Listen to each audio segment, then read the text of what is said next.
morning. Good morning. Please introduce yourselves to the members of the jury, spelling your last name for the record. Of course. Hello, my name is Dr. Ash DeRosa. DeRosa is spelled D-E, capital R-O-S-A. What do you do for a living? Well, I am a professor of health policy and management at MSU. What education do you have that qualifies you as a professor at MSU? Well, I have a master's from Tufts University in health policy, as well as my doctorate from MSU themselves in health management and policy. What experience do you have in your field? I've been teaching the subject for 12 years. I've been in the field for 21, and I'm also the co-director of the Midlands Foundation for Responsible Gun Policy. Turning your attention to today's case, how are you involved?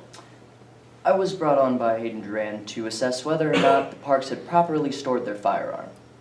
And for your work in today's case, were you provided with sufficient facts and data? Of course, I was provided with the affidavits of Danny Brooks, Hayden Duran, Andy Park, as well as multiple exhibits, such as the picture of the park's home, a picture of the cabinet that contained the combination to the safe, and a picture of the combination itself. Did you use reliable principles and methods? Of course, the same that I've been using for the past 21 years. And did you use those principles and methods reliably to the facts of today's case? Yes, as I always do. I teach them, so I better use them.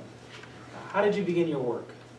Well, I started by assessing the type of gun that the parks had owned. What type of gun did Mr. Park own?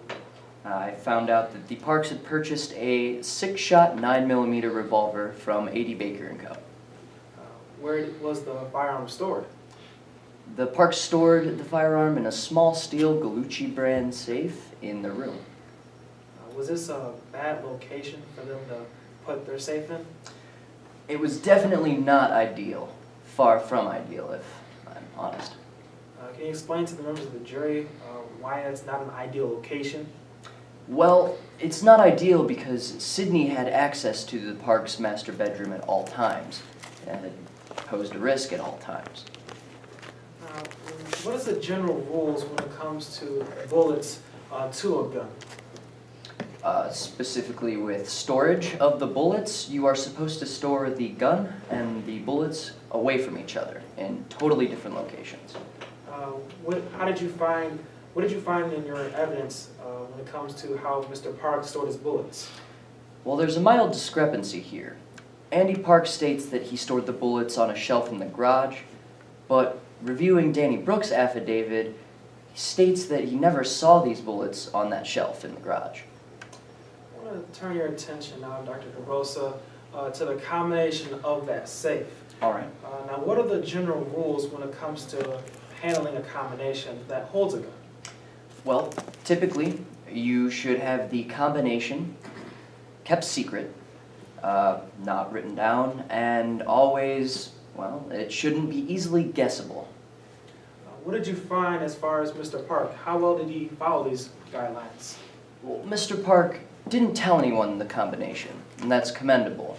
But what he did do was write the combination down, and he made the combination the birth dates of all the members in the household, which is easily guessable.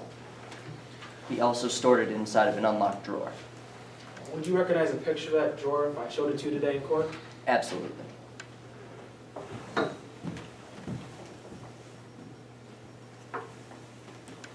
Dr. DeRosa, what have I just handed you? This is a picture of the drawer on the desk that the combination was kept in. Is that a fair and accurate picture of that location? Yes, it's the same one that I reviewed. Your Honor, at this time, the defense moves to admit into evidence defense 3. I have no objection, Your Honor. Can you talk to us about the details in which Mr. Parks stored his combination? Of course. The combination was stored in this folder here, labeled "For Emergencies Only." It was written on a piece of paper, and it was kept in this drawer, which was also unlocked. Why was that such a bad place for the combination to be stored in?